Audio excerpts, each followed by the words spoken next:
Salam Bapak dan Ibu yang dikasihi Tuhan, kita bersyukur kita bertemu kembali dalam kasih Tuhan. Mari kita berdoa. Bapak, kami bersyukur Tuhan untuk anugerah-Mu bagi kami. Biarlah kami semakin hari semakin melihat anugerah-Mu, penyertaan-Mu. Biarlah kami semakin mengerti arti kebenaran-Mu di dalam hidup kami. Terima kasih Bapak, di dalam nama Tuhan Yesus kami berdoa. Amin. Saudara-saudara, hari-hari ini saya begitu kaget dengan dua peristiwa yang terjadi di saat-saat atau di tengah virus corona ini, ya, pandemi COVID-19 ini, saudara-saudara.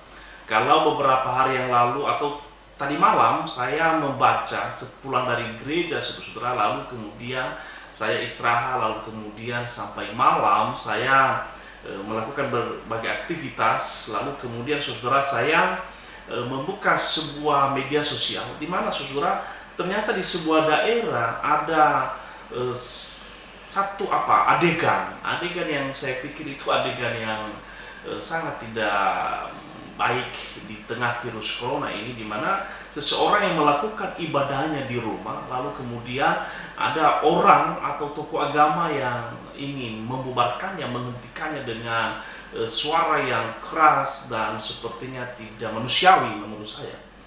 Nah, saudara, ini sebuah fenomena juga yang terjadi di tengah virus corona ini. Lalu kemudian saudara, tadi pagi saya keliling di daerah sekitar lokasi tempat tinggal kami. Nah, saya begitu kaget saudara, di sana ada satu kegiatan yang dilakukan oleh sebuah warung membagi-bagikan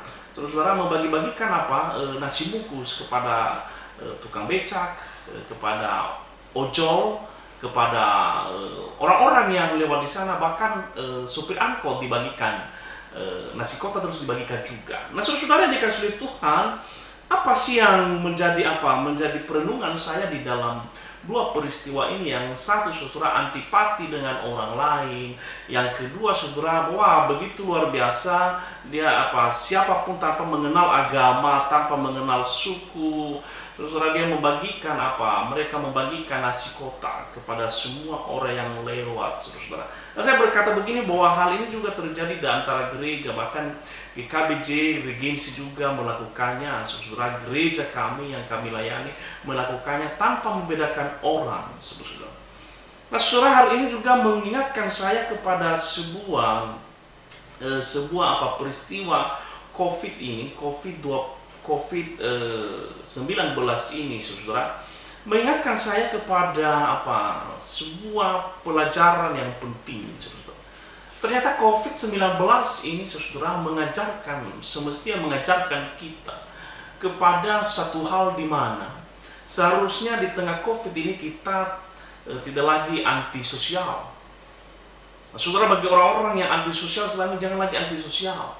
Tidak lagi anti agama apapun, saudara. Dengan apapun yang kita miliki, kita saling berbagi. Itu agama tidak menjadi tembok untuk kita bersama-sama. Tidak lagi menjadi di virus corona tidak lagi menjadi anti ras dan lain sebagainya, saudara. Justru, saudara, di tengah situasi COVID-19 ini, kita seharusnya saling mencintai satu dengan yang lain. Ini juga yang menjadi yang dikatakan Petrus di dalam Kisah Para Rasul pasal 10 ayat 34. Petrus berkata, lalu mulailah Petrus berbicara, katanya, sesungguhnya aku telah mengerti bahwa Allah tidak membedakan orang. Nah, saudara, memang background ini adalah karena Petrus sedang menyampaikan sebuah berita gembira bagi semua orang pada waktu itu, saudara. Semua orang yang ada pada saat itu, yang dimana ada orang-orang tertentu, saudara, pada waktu itu berusaha, saudara, membedakan orang.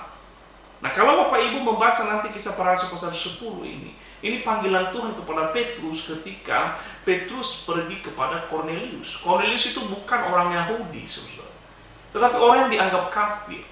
Nah, pada saat itu ketika Tuhan memperlihatkan kepada Petrus panggilan kepada Kornelius, dan Kornelius menyambutnya dengan baik, saudara-saudara. Maka Petrus berkata, "Yes, sesungguhnya aku telah mengerti." Artinya Petrus berkata, "Yes, sekarang aku sadar Tuhan, bahwa Engkau tidak membedakan orang." Nah, kalau Allah saja tidak membedakan orang, kenapa kita manusia selalu membedakan orang lain? Kita membedakan sesuai dengan rasnya. Kita membedakan sesuai dengan warna kulitnya. Kita membedakan, yang lebih sensitif adalah sesuai dengan agamanya. Sehingga tidak mengerankan di tengah masyarakat, saudara, kalau kita lihat akhir-akhir ini, sebelum pandemi COVID-19 ini, ada agama minoritas, ada agama mayoritas, ada agama abu-abu, ada agama yang benar, ada agama yang masuk surga, dan lain sebagainya. Tetapi hari ini, saudara, Petrus di dalam sebuah kesadarannya, dia mengerti bahwa sesungguhnya dia mengerti bahwa ternyata Allah tidak membedakan orang. Saudara, siapapun Anda hari ini, mulai hari ini, melalui situasi virus corona ini, mari kita merenungkan diri. Jikalau selama ini, saudara, kita adalah salah satu orang yang anti sosial, anti ras, anti agama, berhentilah. Saya paling setuju, paling membanggakan saudara-saudara, siapapun saudara, jikalau hari-hari ini kita anti dosa. Dosa kebencian, dosa amarah, dosa iri hati, dan dosa-dosa lainnya. Tetapi mari kita lebih dekat dengan Tuhan. Nah, saudara, Petrus mengingatkan kita pada hari ini bahwa Tuhan memanggil setiap orang dari berbagai suku. Kornelius ini salah satu orang yang dipanggil Tuhan, yang membuat Petrus sadar bahwa ternyata panggilan Tuhan itu bukan hanya kepada satu suku, yaitu Yahudi, Yudaisme, orang Israel, tetapi kepada mereka yang selama ini dianggap kafir. Tuhan juga menyelamatkan mereka, memberikan sinar keselamatan dalam hidup mereka. Kalau kita tahu, saudara, sebelum pandemi COVID-19 ini, ateis begitu di atas angin. Orang-orang, saudara, berkata begini, tidak ada Tuhan. Tetapi hari-hari ini saya melihat, ketika pandemi COVID-19 ini terjadi, semua ilmu pengetahuan, semua kesombongan rasio, semua kesombongan materialisme, sebuah kesombongan empirisme hilang, saudara, kembali kepada Tuhan. Nah, saudara-saudara yang dikasihi oleh Tuhan, COVID-19 ini, cara Tuhan mengajarkan kita supaya kita, saudara, tidak lagi membenci orang lain berdasarkan sukunya, berdasarkan agamanya, tetapi Tuhan mengajarkan kepada kita supaya kita mengasihi orang lain dan mereka melihat juru selamat, keselamatan di dalam Kristus Yesus. Mari kita berdoa. Bapa, kami bersyukur Tuhan untuk kebaikan-Mu bagi kami. Biarlah Roh Kudus membimbing kami agar di tengah COVID-19 ini kami tidak anti ras, kami tidak anti agama, kami tidak anti sosial, tetapi Tuhan, kami anti dengan dosa-dosa. Terima kasih, ajar kami menjaga kekudusan hidup kami. Di dalam nama Tuhan Yesus kami berdoa. Amin.